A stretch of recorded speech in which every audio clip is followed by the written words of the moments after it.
بسم اللہ الرحمن الرحیم، السلام علیکم ورحمۃ اللہ وبرکاتہ۔ ناظرین کرام، آپ دیکھ رہے ہیں دنیا میرے آگے یوٹیوب چینل اور میں ہوں غلام نبی مدنی۔ آج 12 جولائی 2021 ہے اور آج دن ہے پیر کا۔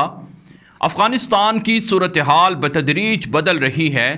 جو حالات آج سے 2 مہینے پہلے تھے، آج وہ حالات یکسر تبدیل ہو چکے ہیں۔ افغانستان کے اندر افغان طالبان کا پلڑا انتہائی بھاری ہو رہا ہے۔ افغان طالبان کے پاس 2 مہینے پہلے اتنے اضلاع نہیں تھے، اتنے صوبوں پر کنٹرول نہیں تھا جتنا کہ اب ہو چکا ہے۔ اس شکست کے پیچھے بہت سے راز ہیں، بہت سی وجوہات ہیں اور بہت سے اسباب ہیں جو کابل حکومت خود بھی بارہا بیان کر رہی ہے۔ کابل حکومت اپنے ہی لوگوں کو خائن قرار دے رہی ہے۔ کابل حکومت اپنے ہی لوگوں کو گرفتار کر رہی ہے کہ ہمارے صفوں میں شامل لوگ طالبان کے ساتھ معاہدے کر رہے ہیں، طالبان کے سامنے سرنڈر ہو رہے ہیں، فوجوں کی جاسوسی کر رہی ہیں، آپریشن کو ناکام بنا رہی ہیں۔ یہاں تک کہ ایک وجہ یہ بھی بیان کی جا رہی ہے کہ ہمارے پاس جو لیڈرشپ ہے وہ کمزور ہے، یعنی مختلف صوبے جو طالبان کی گرفت میں گئے ہیں، جیسا کہ بادغیس ہے، بدخشاں ہے، ہرات ہے اور اب قندھار ہے، غزنی ہے، ہلمند ہے، نمروز ہے اور کندوز ہے اور میدان ورتک ہے، اور اسی طرح سے اب بامیان تک بھی طالبان پہنچ چکے ہیں، کابل تک بھی پہنچ چکے ہیں۔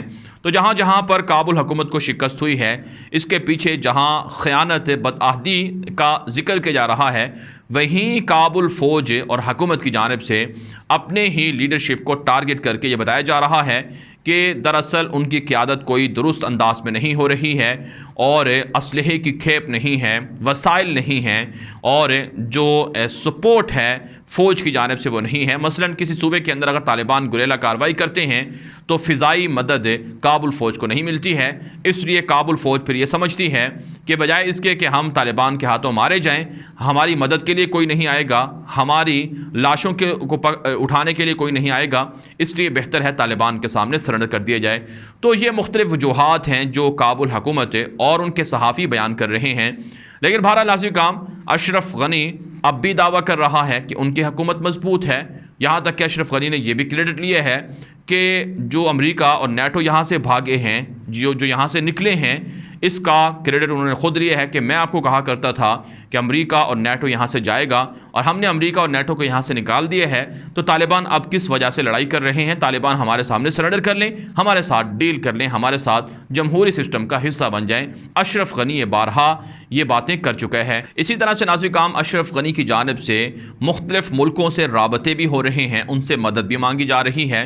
اشرف غنی امریکہ کے انخلاء کے بعد امریکہ پر سخت نالاں ہیں اور یہ بات واضح ہو گئی ہے کہ اشرف غنی کی حکومت اور امریکہ کے درمیان دراڑیں ہیں، اس طرح سے انڈرسٹینڈنگ نہیں ہے جس طرح سے ماضی کے اندر ہوا کرتی تھی۔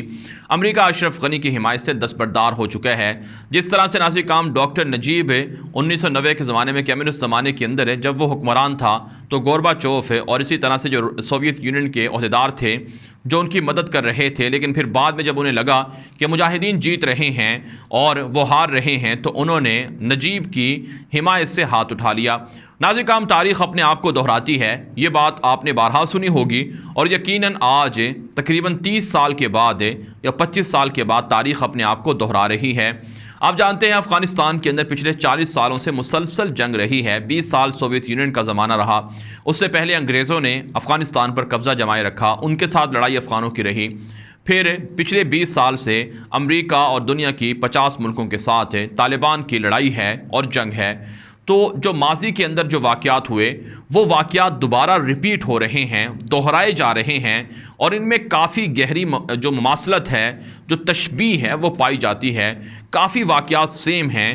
تو اس حوالے سے اگر ہم دیکھیں، جو ڈاکٹر نجیب تھا جو افغانستان کا حکمران بنا تھا 80 کے آخر میں اور وہ تقریباً 5-6 سال حکمران رہا، تو 1992 کے اندر جب مجاہدین جیت گئے، مختلف گروہ تھے، پارٹیاں تھیں اور جو جماعتیں تھیں جو جیت گئے اور ڈاکٹر نجیب پریشان ہوا تو اس نے حکومت چھوڑنے کا اعلان کیا۔ ڈاکٹر نجیب نے کہا کہ میں حکومت چھوڑ دوں گا جب کوئی مناسب راستہ ملے گا، لیکن بہرحال مجاہدین کا پریشر تھا کہ وہ چھوڑے اور گرفتاری بھی دے۔ تو جو ماضی کی ہسٹری ہے، جو تاریخ ہے، وہ ہمیں یہ بتاتی ہے کہ 1992 کے اندر ڈاکٹر نجیب نے بھارت بھاگنے کی کوشش کی تھی۔ بھارت ڈاکٹر نجیب کے ساتھ انتہائی پکا رابطے رکھتا تھا، یعنی اس زمانے میں بھی بھارت کی سازش تھی پاکستان کو توڑنے کی، پاکستان کو کمزور کرنے کی۔ اسی وجہ سے وہ افغان عوام کی چاہت کے برعکس، خواہش کے برعکس دشمن کو یا مخالفین کو سپورٹ کرتا رہا۔ تو 1992 کے اندر بھارت نے ڈاکٹر نجیب کو بتایا کہ ہم آپ کو پناہ دیں گے، آپ کو پریشان اور گھبرانے کی ضرورت نہیں ہے۔ یہاں تک کہ ڈاکٹر نجیب کی اہلیہ کو، ان کی بیوی کو اور ان کی بیٹیوں کو بھی بھارت پناہ دے دی گئی، دلی وہ چلی گئیں۔ اور ڈاکٹر نجیب کو جب یہ لگا کہ وہ اقتدار سے اب ان کے اقتدار پر اثر نہیں رہا ہے اور وہ کسی وقت مارے جا سکتے ہیں، گرفتار ہو سکتے ہیں، تو بھارت کے ذریعے سے رابطہ کر کے انہوں نے خصوصی جہاز بھی منگوا لیا، اقوام متحدہ کا سہارا بھی لیا۔ بھارت اور اقوام متحدہ نے گٹھ جوڑ کر کے ڈاکٹر نجیب کو افغانستان سے بھگانے کی کوشش کی، لیکن آخری لمحات میں جب ڈاکٹر نجیب ایئرپورٹ جانے لگا اپنی رہائش گاہ سے، تو رات کے اندھیرے میں جب وہ بھاگ رہا تھا تو مجاہدین نے جا کر جو ایئرپورٹ تھا اس کا گھیراؤ کر لیا اور جہاز کو اڑنے نہیں دیا۔ یہاں تک کہ ناظرین کرام ڈاکٹر نجیب اسی وقت ایئرپورٹ سے واپس اقوام متحدہ کے ہیڈ آفس کے اندر آ کر چھپ گیا۔ تو 4 سال تک ڈاکٹر نجیب اور اس کا بھائی اور اس کے دیگر ساتھی اقوام متحدہ کی چھتری تلے، جو ان کا ہیڈ آفس تھا افغانستان کے اندر کابل میں، وہاں پر چھپا رہا۔ لیکن پھر آپ جانتے ہیں 1996 کا زمانہ آتا ہے، افغان طالبان کی گرفت ہوتی ہے، افغان طالبان کے ہر جگہ پر جھنڈے لگ جاتے ہیں اور افغان طالبان اقوام متحدہ کے دفتر میں داخل ہوتے ہیں اور نجیب کو گھسیٹ کر لاتے ہیں اور پھر اسے سر عام پھانسی پر لٹکا دیا جاتا ہے۔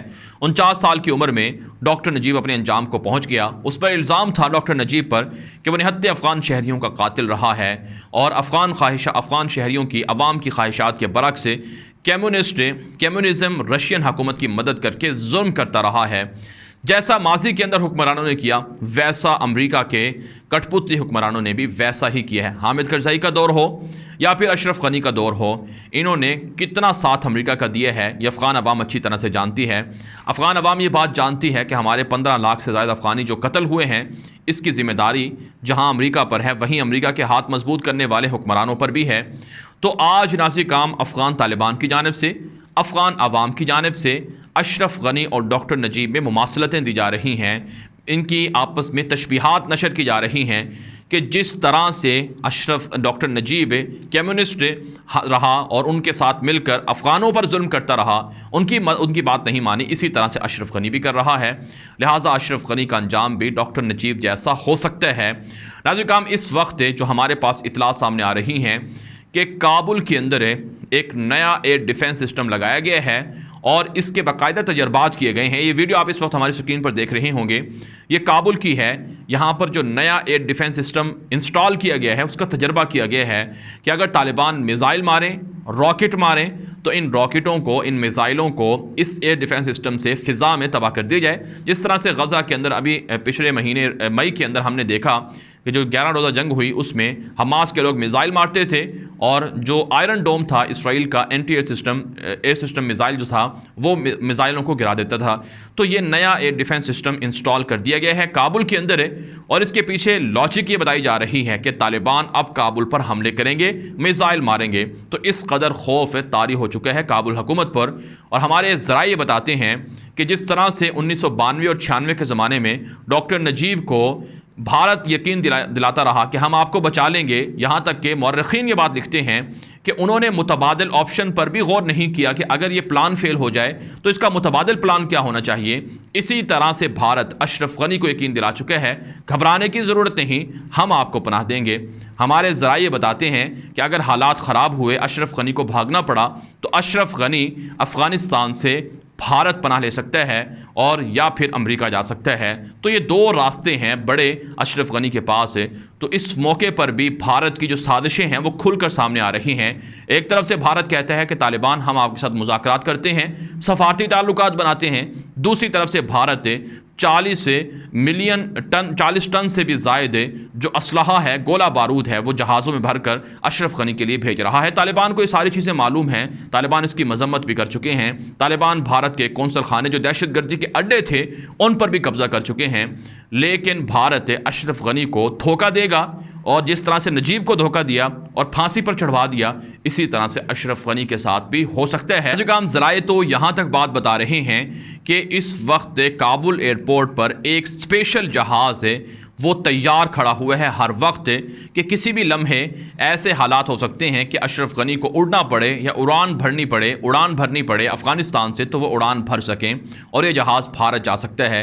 تو یہ تاریخ اپنے آپ کو دہرا رہی ہے کہ جو حالات آج سے 25-26 سال پہلے تھے وہی حالات اب دوبارہ بن رہے ہیں۔ اس وقت اشرف غنی مختلف سیاسی لیڈروں سے رابطے کر رہے ہیں، ملاقاتیں کر رہے ہیں، رات گئے ان کی میٹنگ ہوتی ہیں۔ اشرف غنی کے جو اتحادی ہیں عبد الرسول سیاف، حامد کرزائی، ان لوگوں کو وہ بار بار بلا کر ان سے رابطے کرتا ہے، ان سے مشاورت کرتا ہے کہ کیا کیا جائے، کیسے معاملات کو ہینڈل کیا جائے۔ لیکن آپ جانتے ہیں ڈاکٹر نجیب کے زمانے میں بھی جو ان کے اپنے وزیر خارجہ تھے، جو ان کے اپنی فوج کے آرمی چیف تھے، انہوں نے ان سے غداری کی تھی۔ خفیہ طریقے سے جب رات کے اندھیرے میں ڈاکٹر نجیب جا رہا تھا ایئرپورٹ، تو وزیر خارجہ نے مجاہدین کے سامنے بطور تحفہ ان کی نجیب کی بات بتائی کہ نجیب بھاگ رہا ہے، اس کو بھاگنے نہ دیا جائے تاکہ وہ اعتماد حاصل کر سکیں۔ تو اس وقت جس طرح سے وزیر خارجہ نے اور حکومت کے لوگوں نے ڈاکٹر نجیب سے غداری کی، بالکل اسی طرح سے حالات اب بھی ایسے بن رہے ہیں، اور ان کی حکومت کے اندر کے لوگ طالبان کے ساتھ ملے ہوئے ہیں، یہ خود اشرف غنی کے لوگ کہتے ہیں۔ تبھی تو نازی کام انہوں نے چند دن پہلے جو ڈیفنس منسٹر تھے اسد اللہ خالد، ان کو معطل کر دیا۔ آرمی چیف ہے جن کا نام غالباً یاسین تھا، ان کو ہٹا دیا، اور اس کے علاوہ اور بہت سے لوگوں کو ہٹا دیا۔ تو اس وقت بھی حکومت کے اندر کافی کشمکش ہے، کافی پریشانی ہے۔ تو یہ حالات بن رہے ہیں۔